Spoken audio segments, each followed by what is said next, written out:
Une fois au dîner, j'étais avec mon père et il m'a demandé, voilà, tu vas finir l'école et qu'est-ce que tu veux faire? À l'époque, je voudrais être filmmaker. Et filmmaker, pour mon père, et c'était pas une vraie carrière. Mon père, il est avocat, un peu structuré, et il m'a dit non, mais il faut que tu choisisses une vraie carrière, quelque chose de sérieux. À l'époque, j'étais très obédiente, j'ai accepté, et j'ai choisi l'architecture.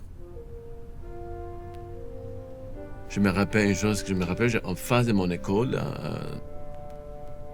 il avait une petite librairie avec un vieux monsieur qui fumait beaucoup, il y avait des livres partout. Ma mère toujours était en retard et j'avais toujours une demi-heure pour l'attendre à elle. Je l'attendais dans la librairie.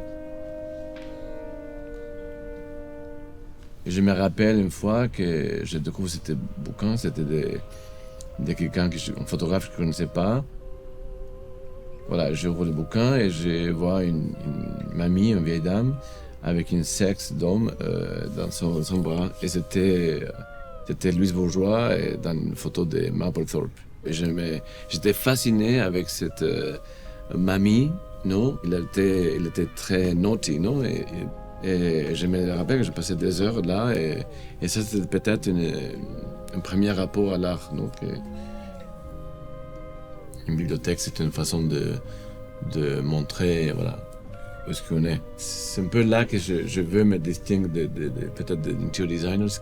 Parfois, j'ai peur que les gens regardent beaucoup parce que je crois qu'ils vont tout comprendre.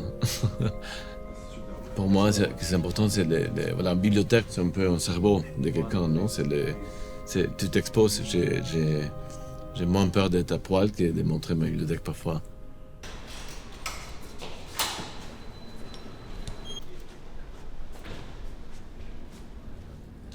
Dans la boîte, en total, on est presque 50 personnes. Évidemment, je ne suis pas seul et je ne m'intéresse pas à voilà, dire c'était mon idée, non. Je crois que j'essaie de créer une façon de réflexion que la boîte, les studios. C'est une façon de réfléchir et de répondre aux besoins des clients. J'aime bien travailler avec mon équipe parce qu'ils sont des gens qui pensent. Ce sont des gens qui prennent des décisions, qui discutent des choses.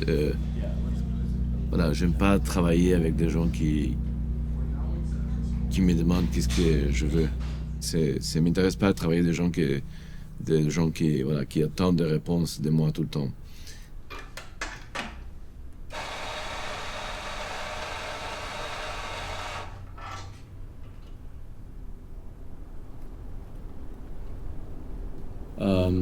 Par exemple, c'est ce bâtiment que j'ai trouvé un peu par hasard.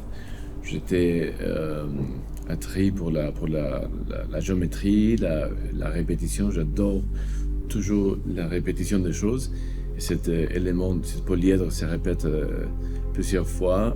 Pour moi, je vois une fois que j'ai la géométrie, ça m'est égal si c'est un bâtiment ou une table.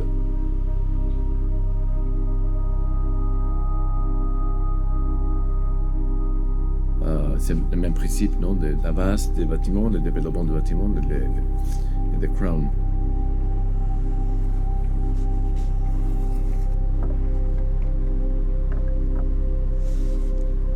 Après, on a la transition d'un bâtiment brutaliste très massif, avec un matériau plutôt rough, non? Le béton. Et après, voilà, de traduire dans une nouvelle forme, et en ce cas, de la forme carrée à ronde pour la table, la base de la table. Et voilà, avec les artisans en France, on donne douceur avec les finitions et le travail de l'artisan, et ça devient un élément beaucoup plus sensuel.